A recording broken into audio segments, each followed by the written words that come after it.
Hello students. तो मैं यही जो टाइप्स ऑफ सिक्योरिटी जो आपके साथ डिस्कस किया है उसी के साथ थोड़ा सा फिर से रिवीजन करवा देती हूँ टीडीएस से रिलेटेड। ठीक है, rule regarding grossing up of the income. आपको पता है कि जब टीडीएस कटता है तो टीडीएस मतलब टीडीएस काट लिया तो उसको ग्रोसिंग अप ऑफ इनकम में क्या करते हैं, ऐड करते हैं। जैसे कि मैंने आपको लॉटरी में कंसेप्ट कराया था, income from sources other head है, ये हमारा टॉपिक ही है। Rules regarding grossing up of income मैं आपके साथ डिस्कस करने जा रही हूँ। ठीक है, तो सबसे पहले आ जाता है interest on government security is not gross up. Interest on government security दो टाइप की थी, एक तो थी फुली टैक्स फ्री, है ना, पहला टॉपिक हमने किया था। दूसरी कौन सी की थी मैं लेस टैक्स वाली। तो उसमें मैंने आपको कहा था यहाँ पर टीडीएस का कॉन्सेप्ट नहीं आएगा।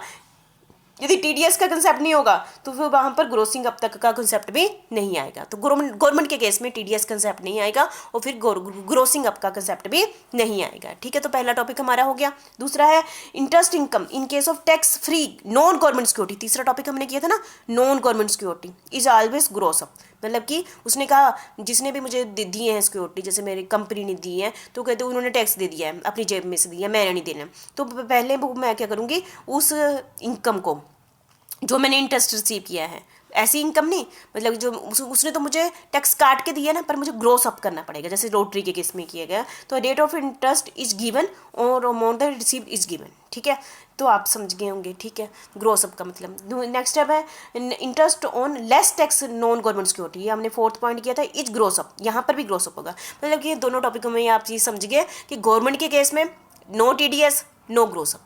ठीक है, और नॉन गवर्नमेंट सिक्योरिटी के केस में चाहे वो टैक्स फ्री है या कम टैक्स वाली है, तो उस पर टीडीएस होगा, उसका ग्रोसिंग अप होगा। ठीक है, ये आप टोटल ये समझ के। लास्ट है हमारा when the principal amount of the investment and rate of the interest is given. यदि प्रिंसिपल ऑफ इन्वेस्टमेंट पता है, इंटरेस्ट पता है, it is not gross up except in case of tax free non government security. यदि principal amount हमें पता है investment का और हमें रेट ऑफ इंटरेस्ट भी पता है, तो इसका it is not gross up except in case of tax free non government security. Non government security में ठीक को छोड़कर। ठीक है, तो मुझे लगता है ये चारों पॉइंट आपने समझ गए होंगे कि किस समय टीडीएस लगना है, किस समय ग्रोस अप होना है। ठीक है, ये बहुत ही इंपॉर्टेंट था। ठीक है, नेक्स्ट है no education cess on payment made to resident. No education cess, ठीक है, no education cess on payment made to resident. Resident मतलब जो हम लोग हैं रेजिडेंट, उनको एजुकेशन सेस की पेमेंट से रिलेटेड हम डिस्कस कर लेते हैं। ठीक है, education cess is not deductible at source.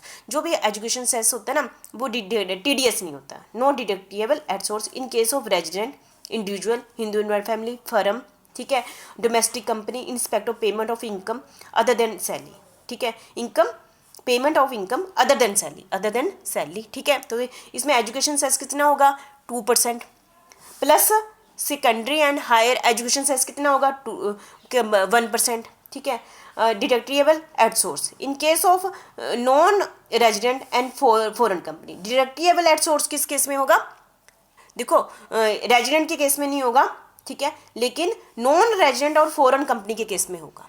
ठीक है, non resident and foreign company के केस में टीडीएस जैसे डिडक्टिएबल एट सोर्स होगा, लेकिन रेजिडेंट के केस में डिडक्टिएबल एट सोर्स नहीं होगा। तो इतना समझ गए होंगे। तो सरचार्ज ऑन इनकम टैक्स क्या होता है, surcharge on income tax is not deductible at source, ये भी नोट टीडीएस टाइप है। In case of individual, Hindu and family, domestic company in respect of payment of income other than salary.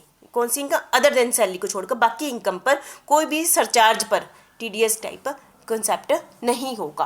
तो मुझे लगता है कि ये टॉपिक आप समझ गए होंगे। ठीक है, छोटा सा टॉपिक था तो लेकिन ये बहुत ज़्यादा इंपॉर्टेंट था, इसलिए मैंने अलग से इसको आपके साथ डिस्कस किया है। Thank you very much.